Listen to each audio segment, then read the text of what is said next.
Hai nakama, apa kabar? Selamat datang di channel Anime Haki. Pada video kali ini kami akan membahas Silverfall Zero akan menjadi salah satu penyebab bounty Luffy meroket lagi. Agen intelijen pemerintah dunia yaitu Silverfall Zero datang ke wilayah Wano karena pemerintah dunia menginginkan batu laut dari wilayah tersebut, mengingat sebelumnya mereka mendapatkannya dari Doflamingo dan Doflamingo juga mendapatkannya dari Kaido. Semenjak kekalahan Doflamingo, maka mau tidak mau pemerintah dunia melalui agennya langsung mendatangi Wano Kuni yang merupakan tempat batu laut berasal untuk bernegosiasi dengan Orochi. Namun sayangnya negosiasi tersebut tidak berjalan lancar karena Orochi meminta barter dengan Dr. Vegapunk yang merupakan orang yang diandalkan oleh pemerintah dunia untuk menangani semua teknologi yang mereka miliki, termasuk senjata rahasia yang telah menggeser para Shichibukai yaitu SSG. Nah, barter tersebut tentu saja ditolak oleh agen pemerintah dunia dan mereka tetap berada di sana sampai mendapatkan sebuah kesepakatan dan mereka memutuskan untuk turut pergi ke Onigashima merayakan pesta api yang siapa tahu mereka akan mendapatkan titik terang nantinya.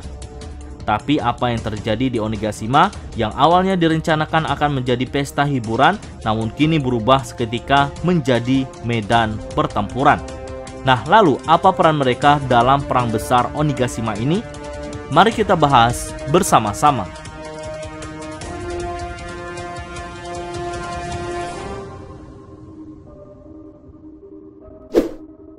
Negeri Wano dikenal sebagai negeri yang tertutup. Semua informasi yang ada di sana akan sulit untuk keluar, termasuk informasi yang ada di luar negeri Wano akan sulit didapat di dalam negeri Wano.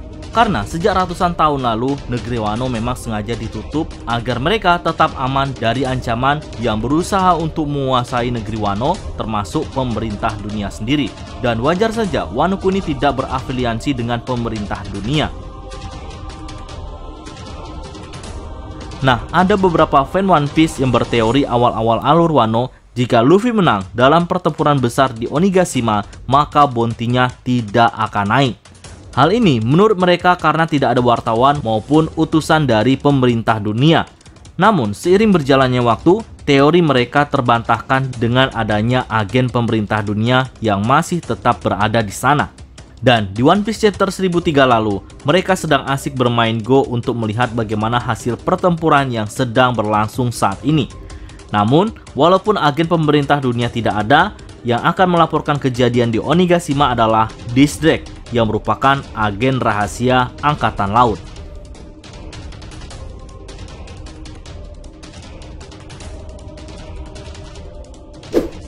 Seperti yang kami sebutkan tadi di One Piece chapter 1003, 2 dari 3 agen pemerintah dunia sedang bermain Go. Tentu mereka bermain Go bukan untuk bersenang-senang saja, melainkan sedang membaca pergerakan pertempuran yang sedang berlangsung saat ini. Mereka mengatakan tidak tahu apa yang akan terjadi jika Kaido dan Big Mom tumbang secara bersama-sama dalam perang ini. Tapi mereka juga langsung memberi statement jika hal tersebut mustahil terjadi, mengingat jumlah pasukan yang sangat berbeda jauh, di mana pasukan aliansi samurai hanya memiliki 5.400 orang dan yang telah gugur adalah 400 orang. Sedangkan bajak laut Kaido memiliki pasukan 30.000 orang dan yang baru gugur 3.000 orang. Walaupun jumlah bajak laut Kaido yang telah gugur lebih banyak dari pasukan samurai, tapi perlu diingat jumlah tersisa masih sangat banyak, yaitu 27.000 orang melawan 5.000 orang.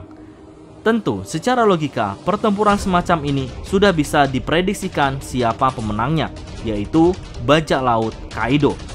Tapi tunggu dulu, Silverfall Zero melupakan beberapa hal, yaitu walaupun bajak laut Kaido memiliki jumlah yang banyak, kualitas bertarung dari pasukan Kaido banyak yang lemah. Sedangkan di aliansi samurai, walaupun mereka sedikit, tapi banyak yang sudah terlatih sebagai seorang samurai. Dan tidak menutup kemungkinan Oda Sensei akan memberikan sebuah kejutan yang tak terduga dengan kedatangannya armada besar topi jerami yang dirasa momen ini cukup pas untuk membantu Luffy dalam pertempuran dan tentunya akan menjadi lebih heboh lagi. Nah, kalau misalnya Kaido dan Big Mom benar-benar tumbang sekaligus, para agen Silverfall Zero bisa jadi akan menyadari betapa bahayanya Luffy dan aliansi, saat ini mereka terasa masih meremehkan topi jerami kalau dilihat dari betapa tenangnya mereka. Kalau mereka melaporkan itu kepada pemerintah dunia, Luffy dan rekan-rekannya akan mendapatkan nilai bounty yang meroket lagi. Karena kalau dua Yonko sekaligus tumbang, maka keseimbangan dunia benar-benar akan rusak. Luffy pun kami rasa bakal benar-benar dianggap sebagai musuh berbahaya dan akan dapat perhatian penuh dari pemerintah dunia. Dan sudah waktunya Luffy akan diburu oleh pemerintah dunia, di mana sejak alur Reverie lalu, Luffy adalah salah satu orang yang menjadi target dari Im Sama, yang mana pemerintah dunia akan menggunakan senjata rahasia SSG yang menjadi pengganti si Chichibukai, yang mana senjata ini diakui cukup berbahaya dan mematikan. Kira-kira seperti apa senjata SSG ini? Tentu kita akan cukup penasaran menantikan hal ini.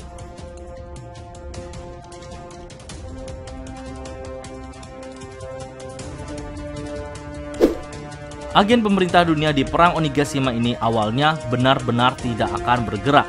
Namun mereka akan mulai dikejutkan ketika alur pertarungan berubah. Ini bisa saja terjadi dalam waktu dekat. Sosok seperti Otama bisa menjadi salah satu penyebabnya, di mana ia bisa mengubah para pemakan Smile menjadi budaknya yang akan berbelot untuk melawan balik pasukan Kaido yang tersisa. Saat ini Otama, Nami, dan Usopp sedang berurusan dengan ulti, dan apakah Otama memiliki rencana untuk mencoba kekuatan buah iblisnya untuk digunakan kepada ulti? Jika iya, maka kita akan mengetahui apakah buah iblis Kibidango ini bereaksi kepada pengguna Zoan atau tidak. Namun kami menduganya jika kekuatan Kibidango tidak akan mempan kepada pengguna buah iblis Zoan, melainkan hanya pada pengguna Smile dan juga hewan saja. Nah, selain peran penting Otama, pertarungan seperti Marco, Franky, dan juga Jinbe bisa jadi akan menjatuhkan para komandan penting Kaido. Hal ini akan meningkatkan kemungkinan menang pada aliansi Luffy semakin tinggi. Saat situasi pertarungan sudah berubah, agen pemerintah dunia mungkin bakal meninggalkan ruangan, namun tetap bersifat seperti pengawas. Nah, di sini bakal ada adegan yang mencoba untuk menyerang Luffy kalau Luffy mengalahkan Kaido dan juga Big Mom. Tapi, situasi yang tidak memungkinkan karena kekuatan mereka yang tidak sebanding akan membuat mereka mundur dan melaporkan kejadian itu kepada pemerintah dunia. Nah, menurut prediksi kami, nilai bounty yang akan didapatkan oleh Luffy adalah sekitar 4 atau bahkan 5 miliar berry. Lalu bagaimana dengan kru dan aliansi Luffy? Silahkan nakama isi pada kolom komentar berapa prediksi kalian nilai bounty yang sesuai untuk Zoro dan lainnya. Oke, sekian dulu pembahasan kali ini. Nantikan video menarik kami lainnya seputar teori, fakta, spoiler, dan juga review.